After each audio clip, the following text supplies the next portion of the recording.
Good evening, everyone. I, Kavisha Pabreta, Head Girl, Delhi Public School, Sonipat.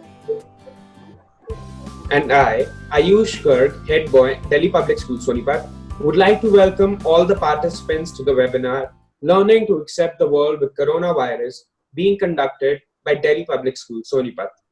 Amidst the COVID-19 pandemic, a wave of panic, false information, and chaos has brought the world to its knees. To enlighten us about ongoing crisis, we are proud to introduce our alumni, Dr. Vishali Nasir, batch 2010-11, who has graduated from BPS GMC Kanpur and Pandit Bhagavad Dayal Sharma University of Health and Sciences, Rohtak. She is a COVID warrior and is currently working as a medical officer in Haryana Civil Medical Services. Dr. Joe Nepram, batch 2010-11, he got his degree from MGM Ganj and has also worked at Apollo Indraprasth, Delhi as junior resident. Dr. Aditi Chaudhary, batch 2011-12, graduated from BPS Government Medical College, Sonipat. And Dr. Pratibha Chauhan, batch 2013-14, graduated from PGIMS Rohtak and is also currently doing the internship at PGIMS Rohtak. I welcome you all once again. I would like to pose the first question to Dr. Pratibha Chauhan. What is COVID-19? What are the signs and symptoms of COVID-19? And what is one supposed to do if one starts to showing the symptoms? Okay, thank you, Ayush, for the question. Good evening, everyone. I am Dr. Pratibha Chauhan, and it's a privilege to be invited for the panel discussion about how COVID-19 is reshaping our lives. And I hope all of us will deliver the best of the information which is required in the present scenario. So let's begin with it. What is COVID-19? COVID-19 is an infectious disease caused by severe acute respiratory syndrome, coronavirus 2. And as it was first found in Wuhan, China in 2019, so we call it as COVID-19. The mode of spread for the same is person to person via coughing or sneezing. So let's talk about the symptoms.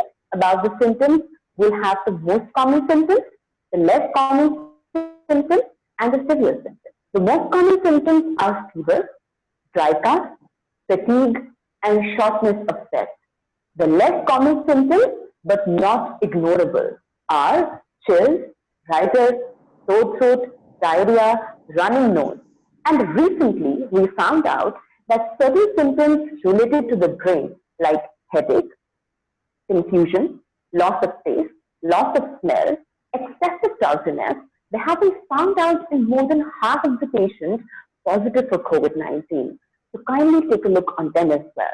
And for the severe symptoms, which are alarming, and you have to contact the healthcare facility, are trouble breathing, blue lips, blue face, excessive drowsiness, and confusion, right?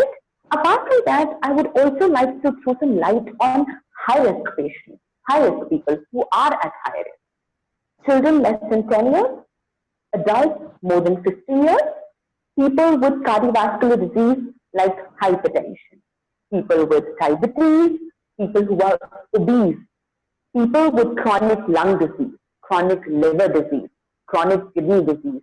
These are some of the most important people who have to take all the precautions to be on a safer side. Okay, the next question, as it is being posed, what we are supposed to do when one faces the symptoms of coronavirus? I'll talk about it in two heads. One, the patient is asymptomatic.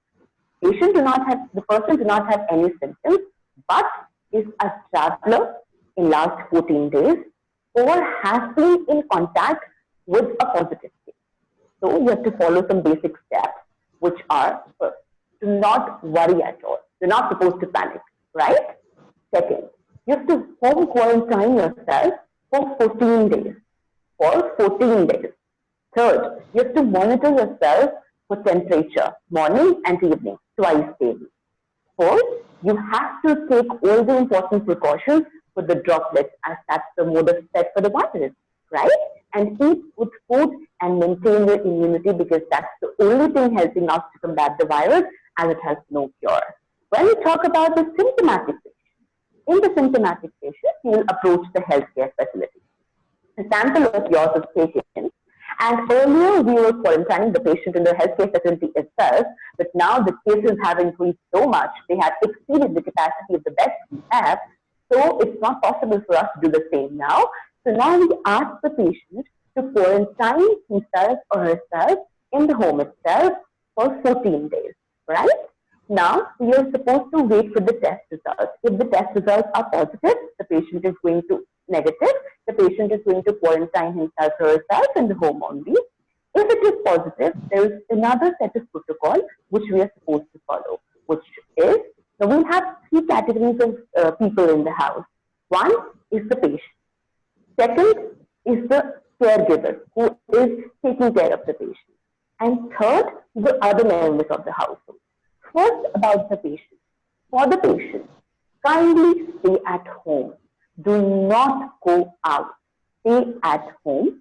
In the home also, it should be a separate room. If that's not possible, you have to maintain a distance of at least 1 meter from whosoever you are coming in contact with. You're supposed to take ample amount of rest. You're supposed to take nutritious food that is going to help you maintain your immunity. Kindly wash your hands with soap and water after every activity you do. After every activity you do, kindly wash your hands. Very important. And the most important is cover your mouth and nose when you are coughing or sneezing. That is going to help prevent the droplets spreading to other persons. About the caregiver. Very importantly, kindly note this thing, the caregiver has to only be somebody from the young age, neither a child nor an adult, because both of them are at high risk. So it has to be a young age person. The caregiver, it's extremely important to take in care that all the things I have listed for the patient are to be followed. Apart from that, the caregiver has to disinfect all the objects which are being touched by the patient regularly, right? And also, when the caregiver is coming in contact with the patient, kindly wear a mask and gloves. After the activity is done or after the task is done, dispose the mask and gloves according to the guidelines by WHO, which we will be discussing further in the discussion, right? For the caregiver also, please have good amount of, take good amount of food, keep your immunity strong, keep yourself, healthy. And if in case you are also experiencing any symptoms, kindly approach the healthcare facility. For the other members of the household, very simple precautions which we have in our news these days, which is first of all, wash your hands with soap and water after every activity you do. Second is kindly take good food. Third, avoid unnecessary exposure to the patient. Do not at all go if it is not required. Fourth, do also keep watch on your symptoms. Kindly monitor your temperature twice daily, once in the morning, once in the evening. If you get any symptoms, approach the healthcare facility. And cover your mouth and your nose while you are coughing or sneezing. And repeating it again, that's the most important precaution we are supposed to take. We have to cover our mouth and nose when we cough and sneeze, and we have to clean and wash our hands after every activity we do. So I hope I was able to answer your question. Thank you, Dr. Pratibha. I would like to ask Dr. Vishali Nasir to suggest some preventive measures against COVID-19. Okay, good afternoon, everyone. Thank you for this question, Kavisha, because this is definitely the question of the year. Because this year we have learned it very deeply that prevention is far better than cure. Because for this virus, we definitely have no cure at all as of now. So, yes, the prevention starts from our understanding of how this virus gets into our system. This virus gets into our system via three doors. That's our eyes, nose, and mouth. We can easily cover our nose and mouth with the help of a mask. That is how we can prevent the direct entry of the virus into our system. But about the indirect entry, that is via our contaminated hands. But for this one, we have to understand that we have to change some habits we have been inculcating for years. We have to change the habit of frequently touching our face, because it is with the help of our contaminated hands that we can easily have the virus to our eyes, nose, and mouth. So even if you have to touch your face do make sure that you have washed your hand thoroughly before touching your face. I hope, Kashvi, this information will help you to keep safe. Yes, doctor. Doctor, who do you think should wear masks, when and how, and which kind of mask would you feel to be more beneficial, fabrical or surgical? Okay. About this, Kashvi, see, anyone in today's scenario who's going outside of home or at any place where there can be a potential difficulty in maintaining the social distance, that is a 1 meter distance or 3 feet distance, at any such places, one should definitely wear mask. And even at home, if anyone is having any family member with signs and symptoms of corona, as Dr. Pratibha has already stated, so in that case, the patient and the caregiver of the patient should definitely wear mask even at home. And yes, about the type of the mask, according to the latest guidelines of the WHO, for the general public, a good quality fabric mask, a 3-layered fabric mask is good enough. So what is a good quality fabric mask? A mask which has 3 layers. The outermost layer is supposed to be water resistant. The innermost layer is supposed to be water absorbent. And there is a middle filter fiber which will prevent the virus from going in and out. And about the surgical mask, see, surgical masks are advised for the people who are at higher risk, like healthcare providers, the patients of the corona, and the people providing care to these patients, and the people with pre-existing medical illnesses, because surgical masks comes with a disadvantage that you cannot use it after 6 hours. Even if it is visibly clean, it is advised to discard it. And you cannot wash it and use it again because the pore size will increase and it will be basically of no use. Now, since you raised this question, I would also like to emphasize upon this fact to my DPS family that type of mask is okay, it is a good point, but how you will use the mask is a much more important point, because if you are using it the wrong way, it is of no use. Like when you are about to put on the mask, you need to wash your hands properly. After you have put on the mask, you are not supposed to touch the anterior surface of the mask no matter what. So according to the current scenario which is going on, you will put on the mask, you want to talk to someone, you will take off the mask. That is not how it goes, right? That will spoil the whole idea of using a mask. And especially when you're within the 1 meter range with someone, you're not supposed to even touch your mask, okay? Even if you touch your mask by chance, you need to wash your hands immediately. Even when you're taking off your mask, you need to wash your hands, take off your mask from the straps, keep it away from your body, discard it if it is a surgical mask. If it is a fiber mask, you can obviously wash it and reuse it. About the washing, you can wash it with soap and water or detergent and water, and preferably with luke water, right? And I hope, Kashvi, this helps to keep you safe again. Yeah. Doctor, what are important steps involved in proper hand washing, and how many times one should wash their hands in a day, and how and when to use hand sanitizers? Okay. About the frequency of hand wash, it clearly depends upon where you are. If you are in a more crowded place, you need to wash your hands more often. And if you have a habit of touching your face more often, definitely you need to wash your hands every time before touching your face. And yes, this is a very good question, Kashvi, because we all are saying wash your hands, but barely some of us know how to exactly wash your hands. The technique of washing your hands is really important. So the technique goes by, okay, have some soap or a hand sanitizer in your hands, like in your palms, and start like this. Palms, back of your hands, fingers, into your digits, thumb, and then the ring. I'll do it again.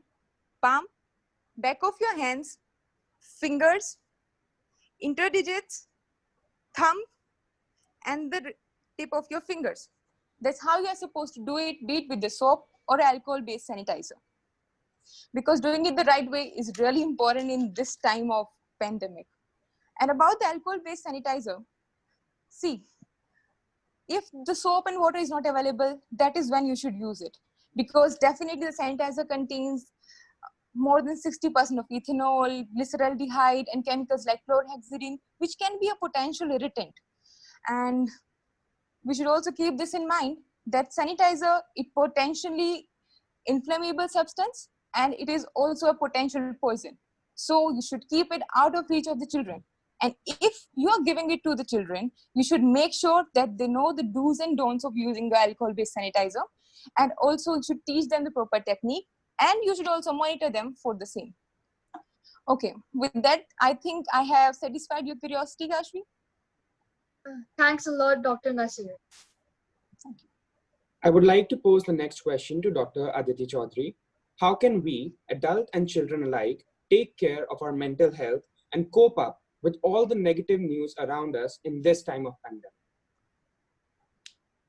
Thank you for the question, Ayush.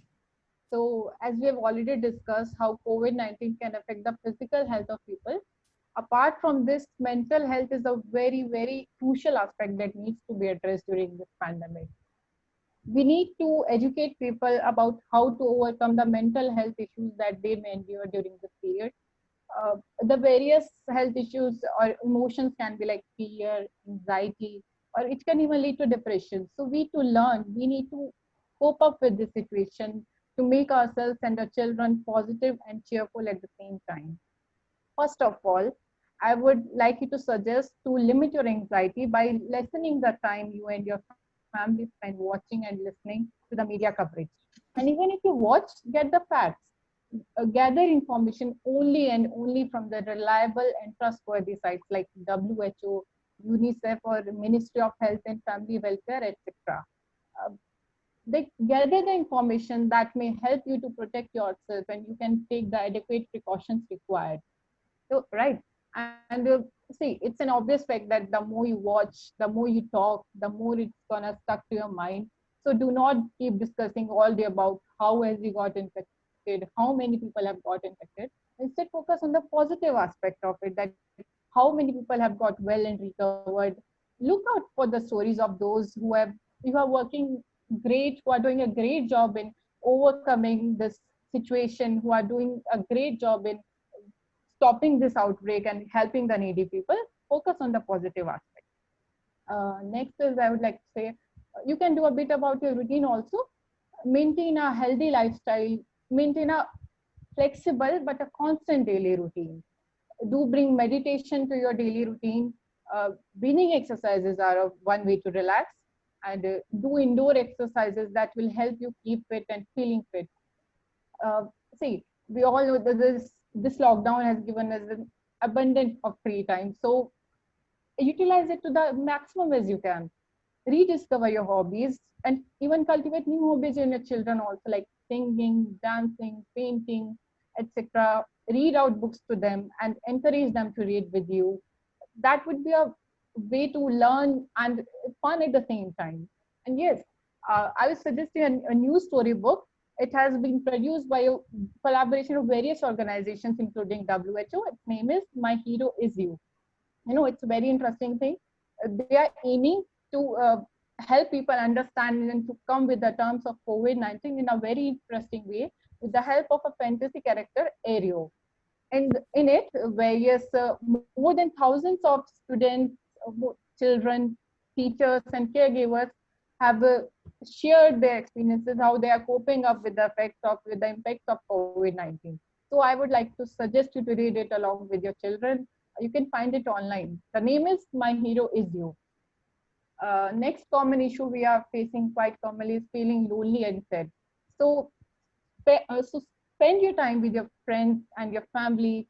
Even you can connect your children to their friends over video call sometimes. No, set and please, very important part I would like to mention is set aside some time for your children. Listen to their concerns, listen to their worries, ask, try to answer them truthfully and honestly.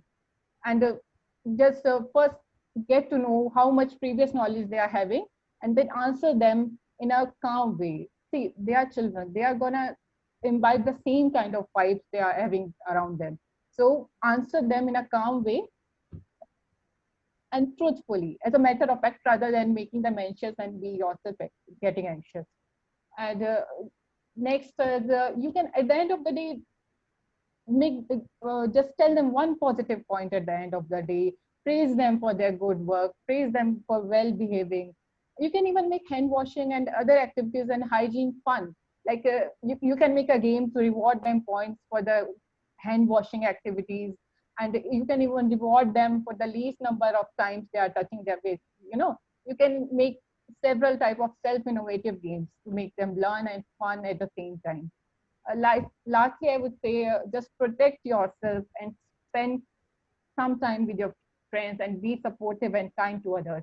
If you're feeling stressed, and it goes on for days and days without getting any better, do not hesitate to take the help of a doctor or a medical health professional. You may even seek help online also at the COVID-19 National Psychosocial Support toll-free number. You can note it down if you want. It's 080 4611 So you can contact there. Do not hesitate to seek help. Okay, I think this would be of some help to you. Okay, thank you. Thank you, Dr. Aditi. Dr. Joe, in the current situation, what are the myths and stigma surrounding COVID-19? And since there is an excessive use of electronics and exposure to blue light, how can one avoid eye strains? So good afternoon, everyone. My name is Dr. Joe Nepram, and I'll be discussing about the myths and the stigmas surrounding COVID-19. First, coronavirus, is it a virus or is it a bacteria? As you can see, the name is self-explanatory. It is a virus, not a bacteria. And so antibiotics do not have any role in it. And the second question is, do people who have COVID-19, do they recover from it, or is it for a lifetime? Yes, people do recover from it. Most of them do recover from it, and it is not lifelong. Third myth is, do thermal scanners help in detecting COVID-19? No, absolutely not. They are just to check your temperature if it's normal or above normal. And one thing we frequently see on WhatsApp messages is that as a remedy, people say adding ginger or garlic to their meals might help prevent them COVID-19. Yeah, to this, I would answer that yes, they do have their own health benefits, but they have no role to play in preventing or curing COVID-19. And there is no such research that states that they have any source of healing effects on them. And one thing I saw recently on the news was regarding people drinking hand sanitizers which contain ethanol as a form of trying to kill the virus, which is absolutely wrong. You should not drink it. In fact, it might harm your internal organs. In fact, and one thing that was also very often seen on news channels where regarding if high temperatures or temperatures above 25 degrees Celsius would prevent COVID-19, which is again very much false. As you can see right now in India and all the countries which have high temperature are still having lots of corona cases. And one last bit that I would like to stress upon is, does COVID-19 occur to only the old age people, or does it affect the young ones too? I would like to say that COVID is not age specific, neither is it gender specific. It affects all age groups, and so we should take all the measures, including hand sanitation and wearing masks often, and going out very least often as possible, as the other doctors have suggested. And now I would like to talk about something which we don't generally talk in public, but it has to be spoken at some point. And I would like to raise upon it, and that is a stigma behind COVID-19. Any sort of stigma regarding anything, it arises due to the lack of information or due to the fear of the disease. And what happens, it leads to, and it ends up affecting people who actually have COVID-19 or who have recovered from it. And even in most of the cities, even the health workers, they get affected by it, and the migrant workers who have just migrant workers and students who've been staying in some other state and trying to come back home. What happens? What is the effect of this? Is basically, even if people have COVID-19, they will be concealing the symptoms, and they might even hesitate to seek medical help. And there's a lot of feeling of guilt in it, and it leads to lack of self-esteem and confidence. So, and even it might precipitate some pre-existing psychiatric illnesses. So we need to understand that COVID-19 can affect anyone. It is everyone is susceptible to it. you cannot blame anyone that they've got COVID-19. So instead, we should celebrate them as winners who actually recover from COVID-19. And regarding this, I would like to point out some do and don'ts that we can follow. And do would be supportive. Please inquire your information before you share it. Please get it verified through Ministry of Health or through WHO website, and try to share positive stories instead of trying to share about WhatsApp forward messages or videos which show conduct wrong messages. And please don't label anyone. Please don't share the names of people who've been infected by COVID. And at the last, don't spread rumors. And that concludes the stigma portion. And last topic of the day, I would like to talk about some of the tips that I can give you regarding your online classes that are going on for the students of DPS Sonipat. And that will be, first of all, try to keep your screen of the computer a bit lower than your eye level, maybe 15 to 20 degrees lower. Make sure you're sitting in a good lighting room. Make sure there's no glare on your screen. If there's a window behind you, or if there's some light which has a lot of high intensity, change the bulb. And try to get a chair which is padded, and make sure your feet are on the ground. And one exercise that you can do while you attend your long hour classes is that maybe every 2 hours, try to take a break of 15 minutes and avoid using phone during the time. And even during the classes, maybe you can at least just shift your focus from the screen for like just some short of time, so that your eyes can refocus again. And consciously make an effort to blink, because blinking leads to more releasing of more eye moisture, which is good. And in case you have some eye dryness, definitely you should go get it checked and maybe get a topical lubricant so that you can get some eye moisture out of it. And besides that, I would like to also point out, which is not part of the topic, but I would like to point out to all the parents and the students that please make a conscious effort to be patient, and be patient and not be irritated during this online classes due to the fluctuations in the devices, because this is also new for the teachers, and I think this is a new format for them too. They're trying their best, and they're trying this. Just remember the fact that they also have their own families to take care of, and so please be considerate and please be patient. And last, I would like to say that please make a conscious effort to spend less time on the mobile phones and read less about COVID-19. So thank you so much on behalf of my other fellow doctors. Thank you for giving us this opportunity. I hope we clear some doubts for you. Thanks a lot, Ms. Dr. Nepram. Okay. I would like to extend our gratitude towards the superheroes that you doctors have become in such a time of crisis.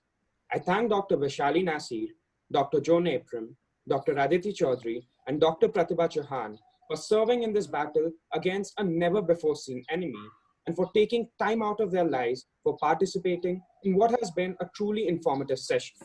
We thank you all wholeheartedly on behalf of the DPS family and pray that we come out of this battle victorious. Thank you.